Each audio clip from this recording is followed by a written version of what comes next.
Hey everyone. Okay, so today we are going to talk a little bit about dots and ties. All are about extending how long a note lasts for, its duration. So one's simple and one's a little trickier. So one really common thing that we get in music is when we want a note in a certain meter. So let's say we have 4 beats per measure and each beat looks like a quarter note. I can have a rhythm that does something like this. So super interesting rhythm there. One of the things that occasionally we want to do is have a note get played and then played and then played and then played. And then say I get here and I'm not allowed to put 5 beats into one measure. It has to be 4 beats per measure. But what if I do want to make a note longer than will fit in the measure? So what if I wanted quarter note, quarter note, quarter note, and then a long note right here that lasted into the next measure? Well, one of the most common ways to do that is to add something called a tie. And this tie basically adds the second note, or however many notes are tied down the line, to the first note that has the tie. So this is 2 quarter notes put together to be one note worth 2 quarter notes, so really a half note. So now when you hear it played back, you'll get long and then. So notice nothing got played on beat 1 here. Instead, we just heard a long note get held from the 4th beat through the 1st beat and then to the next. We heard the next 3 beats, 2, 3, and 4. So here I'll count along this time. 1, 2, 3, 4, 1, 2, 3, 4. So the sound of this note was allowed to last into and over the 1st beat of the next measure. So that's the most common use for a tie. They're also used a little bit just to make sure we can very clearly see the beat. Sometimes it's nice just to have the tie there so that you can see exactly how much time is being held rather than using something like a dot or some other method. That one's definitely the easiest. We can see it here. So without the tie, we would hear these 4 notes and these 4 notes. With the tie, we'll hear the first 4 notes. This 4th note will last through the 1st beat of the next measure, and then we'll hear the remaining 3. So let's play it without.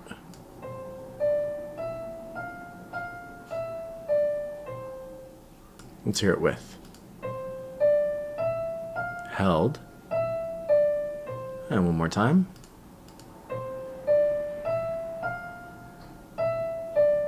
So notice we get a note that really lasts for the length of 2 quarter notes.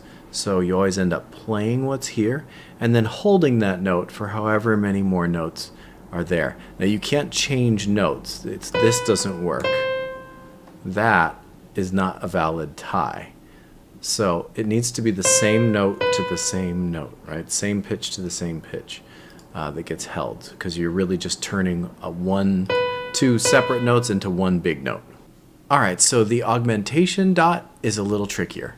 And here's the reason for it. So let's look at our duration chart here. I'm going to back up just a little and maybe shrink my notation just a bit. Here we go.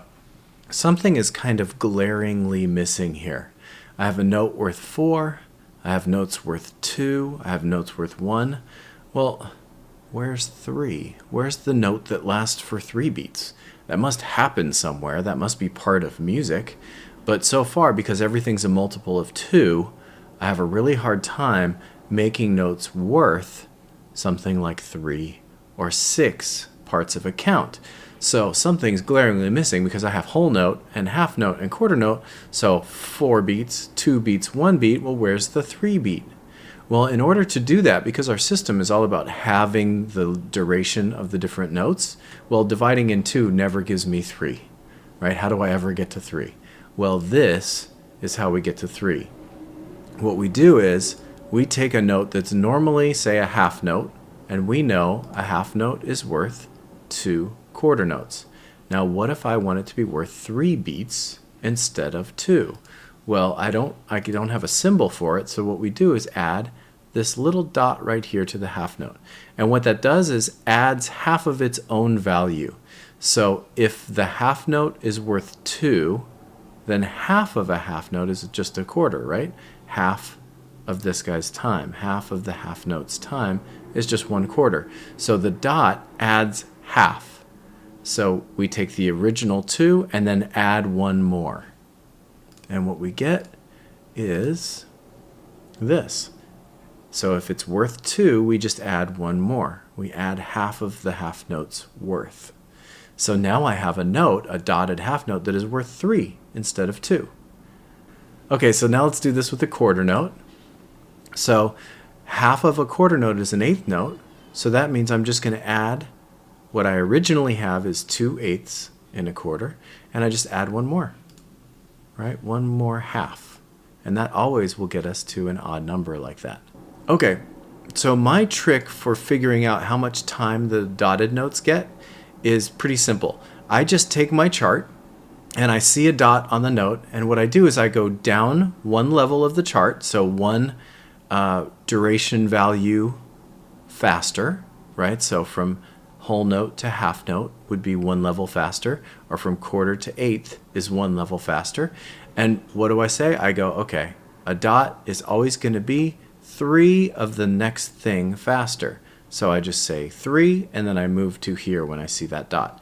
So a dotted whole note would be 3 halves, right? A dotted half note would be 3. It's always going to be 3, and then the next durational value down the chart.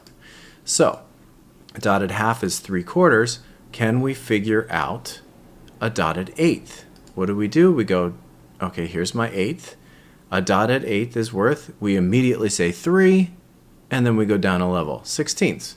So the other way to do it is to just look, and a normal half note's worth 2 boxes, always just add a box. A quarter note is worth 2 boxes down 1 level, right? So down a level and 2, and then I just add a box, right? So add 1 box, that's what the dot's doing. It's adding 1 box of the next faster level, right? The next faster duration. So a dotted eighth is worth 3/16. And we see that here when we click. A dotted eighth, oh, 3/16, there they are. Dotted quarter is worth 3/8. Dotted quarter, 3, and the next level down, right? So what would a dotted 16th be? Well, 3, we say right away, and then the next level down is 30 seconds, right? Okay, so when it comes time to apply this in actual playing or in rhythm exercises, often what we have to do is be able to quickly convert dotted notes into something that's easy to understand so that we can clap it. So first thing you should know is if you dot everything, the relationships are the same. So anytime you have to compare a whole note to a half note, well, there's 2 half notes in a whole note. Well, there's also 2 dotted half notes in a dotted whole note. So if you put a dot in your mind on everything in this chart, then the comparison's the same. If everything has a dot, all of the relationships are the same. A dotted half is worth 2 dotted quarters. A dotted quarter is worth 2 dotted eighths. A dotted eighth is worth 2 dotted 16ths. So if they all have dots, it's very simple because the relationship does not change. You can just kind of ignore the dots, right? So if I have 2/8 in a regular quarter, then I also have 2 dotted eighths in a dotted quarter. So the relationship stays the same. So just cancel them out if you have to do a comparison. Okay, so what if we get notes that are farther down the chart? What if I have to figure out how many 16ths belong in a dotted quarter? Well, all you need to do is do the initial thing that we talked about, which is you always say, okay, I have a dotted quarter, I say 3, right? So dotted quarter is 3, and then 1 level down, 3/8 notes. Once you know you have 3/8 notes, then you can very easily compare that to 16ths, right? 3/8 notes are the same thing as 6/16. So if you see a dotted quarter and you need to know how many 16ths, regular 16ths, not dotted 16ths, regular 16ths will fit in that amount of time, well, first get rid of the dot by doing your usual thing. I go 3, a dotted quarter is 3/8. Okay, so now I can just look at my regular chart and go, okay, 3/8 is the same thing as 6/16, and you're done. First thing to think is convert it to what you always do. I see a dotted quarter, I say 3, and I go down 1 level, and I get eighths. right? And then I know that each eighth is 2/16, right? Each eighth is 2/16. So then I know 2, 4, 6. I'm done. There's a total of 6/16 in a dotted quarter. And you'll get lots of those in the exercises. Let's do a couple just to try. Okay, so remember there's two methods. One, if they both have dots, I'm going to ignore the dots and just think my chart like everything had a dot on it, right? So I have a dot on this side, a dot on this side. I can completely ignore these. I can just think how many eighths are in a half, because that's the exact same thing as how many dotted eighths are in a dotted half. There's no difference. So eighths in a half. All right, so 1, 2, 3, 4 of those guys to get one of these bigger boxes, and I guess I'm done. All right, and now I have, well, one of my normal old duration exercises that hopefully are easy now. How many quarters in a half? 2. How many 16ths in a quarter? 4.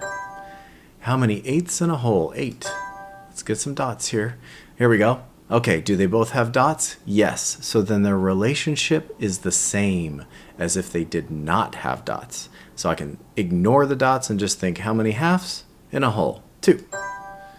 16ths in a half, that's 8. These are the old kind. Let's find one where we're having to compare apples to oranges. So this is both dots. I don't have to worry. How many 16ths in an eighth? 2. Ah, perfect. Okay, how many eighths in a dotted quarter? Well, I need to go over my chart and go, dotted quarter is 3 eighths. Oh, and that's what it was asking. It was asking for eighths. A dotted quarter is 3 eighths. I guess I'm done. Okay, I'm going to click through these, see if I can get some more complicated ones. Okay, perfect. Dotted quarter to 16ths. So a dotted quarter is 3 eighths. And then I just look and go, okay, I'm being asked about 16ths. So how many 16ths are in those 3 eighths? Well, I can see it. There's 6 in the space of those 3 eighths. 6. Done. Another easy one. Ah, perfect. Okay, dotted whole compared to quarters. So how many regular quarters do I need to equal the time of one dotted whole? Here we go. Dotted whole is 3 halves. So it's asking how many quarters are in that time. Well, 1 half is 2 quarters. Another half is 2 more. And then a third half would be 2 more again. So I think that adds up to 6, yeah? 2, 4, 6. So, yay! We just did this one a moment ago. Let's see if we can get one more kind. Okay, dotted eighth to 16th. So dotted eighth, what do we say right away? I go, a dotted eighth is 3 16ths. And it's asking about 16th, so we're done. It's 3. Oh, good. One more. Okay, dotted half to eighth. Okay, dotted halves, and I need to know how many eighths are going to go in there. So what do we say? A dotted half is 3 quarters. Okay, and then I just have to look and see how many eighths equal 3 quarters.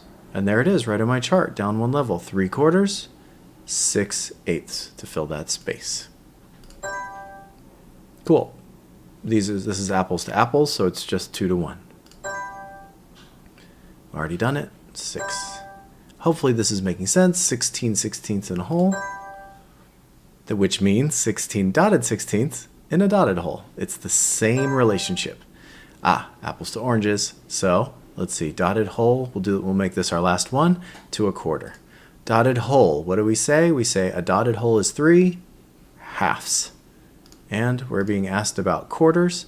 And I think we did this before. It's 6. What if we were asked eighths? Well, I would need 6 quarters, which would mean if they asked eighths, how many would it be? It would be double again, right? Every quarter is 2. So if I have 6 quarters, I have 12 eighths, right? But in this case, it only asked to quarters, right? So it's 6. But that's how you would get to that 12 button, right?